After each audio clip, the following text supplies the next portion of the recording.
I'm Ronnie from Ronnie's Garage in Southern California.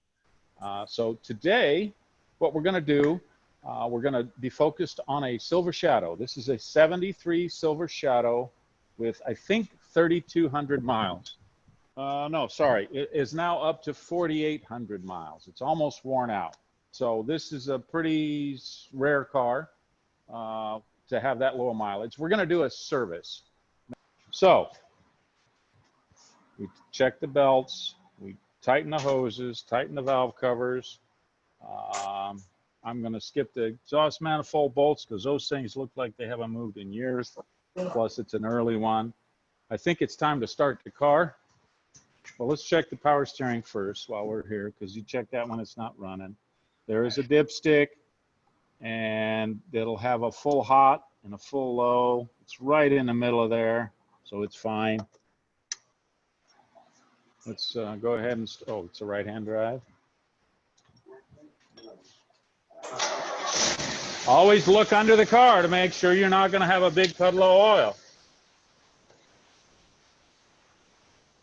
Remember that canister filter, even for an experienced person, they can make a mistake. And I have done that where I started the car up, walked away, get a cup of coffee, and come back, and the floor is 1 quart of oil can probably spread about 6 feet across. So it's dry.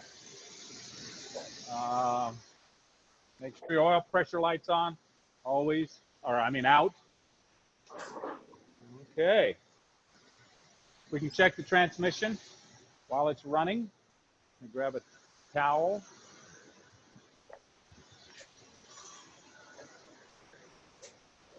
Transmission dipstick's right here. You gotta let it run a little bit, because when you turn it off, the level goes high. And we will look at it. This one's a little bit over full. The line, oops, I can't see it. Okay, it's right here. That's the max, right? What does that say there? I don't have my glasses. Oh, there we go. There's the max, and there's the min. I'll never go over max. And this one's checked right at the max, so it's fine. There's your windshield washer reservoir. It probably doesn't work, I'm guessing. There's no wires to it, and there's no hoses to it. We can put some water in there. And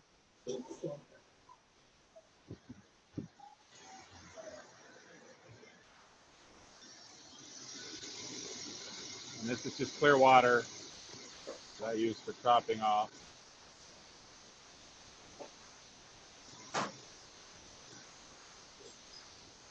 Even though it doesn't work, it just looks so much better with that pretty blue water in there, doesn't it? Yes. Well, during the road test, you'd hit that windshield washer, and you'd say, it doesn't work, right? So as a mechanic,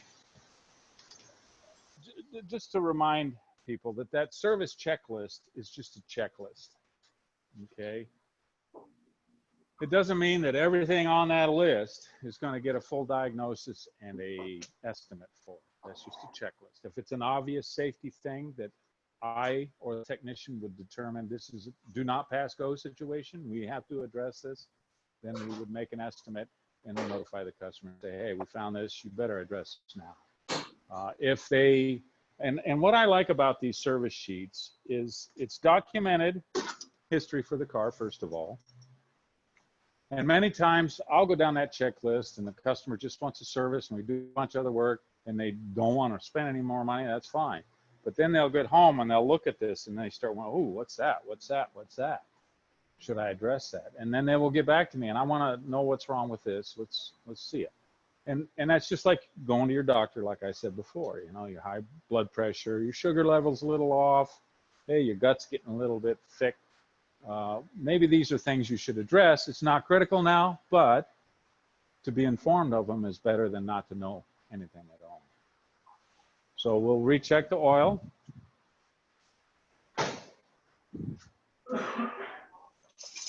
Okay.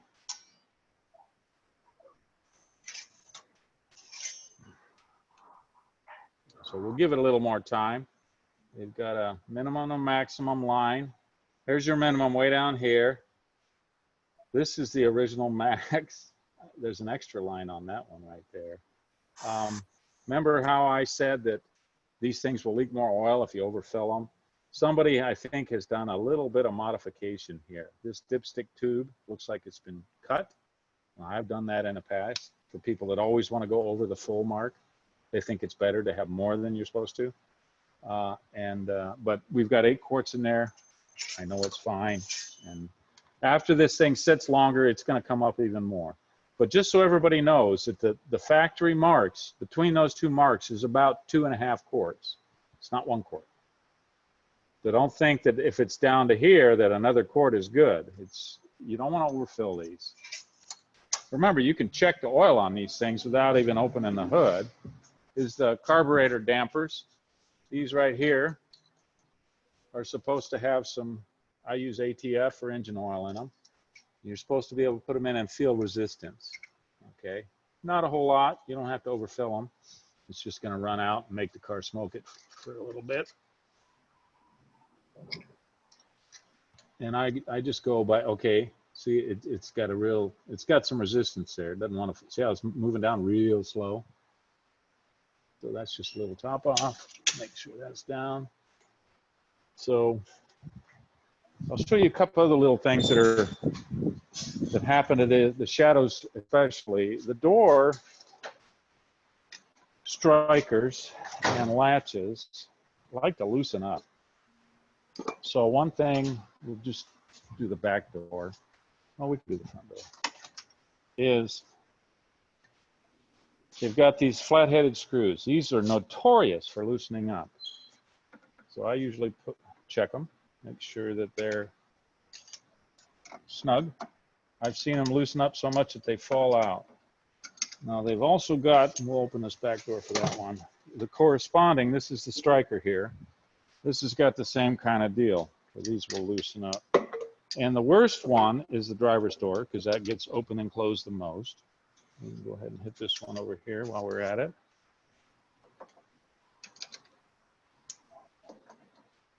And these should be checked once a year. And you think, well, that's ridiculous. Why would I want to do that? Well, it'll help prevent door problems down the road. One other thing you want to do on those is you want to lube. And I, once again, use my favorite Tri-Flow. That's what it is. Watch your back step there. Whoa. So what you want to do is, there's a little roller here that likes to, see, that one doesn't spin. So I'll just put a little squirt on there. Now it spins freely. And I usually like to put a little bit in there. Okay. Okay. And then the last thing I do on each door, we'll do this on all the doors during the service, but we're going to run out of time. Is I use some spray silicone. I like to lubricate the door seals. And that helps them from creaking, helps them last a little longer. So you don't spray it all over here because you're going to get it all over everything. I spray it, shake it up good, spray it on a rag, get it good and wet, and just wipe it. Just go all the way around. Painters hate silicone because paint doesn't stick to silicone. So don't spray it all over the car. Although a good painter will prep it really good. So I just go around that. And there's that. So that was a rough overview. Oh, you check battery connections. Yeah, so we should any of the exterior lamps not work during that test, and we can do the reverse just for Craig's sake. We will go ahead and you can go to the back and tell me if I have brake lights. How about a reverse light? Should be 2 white lights. All right.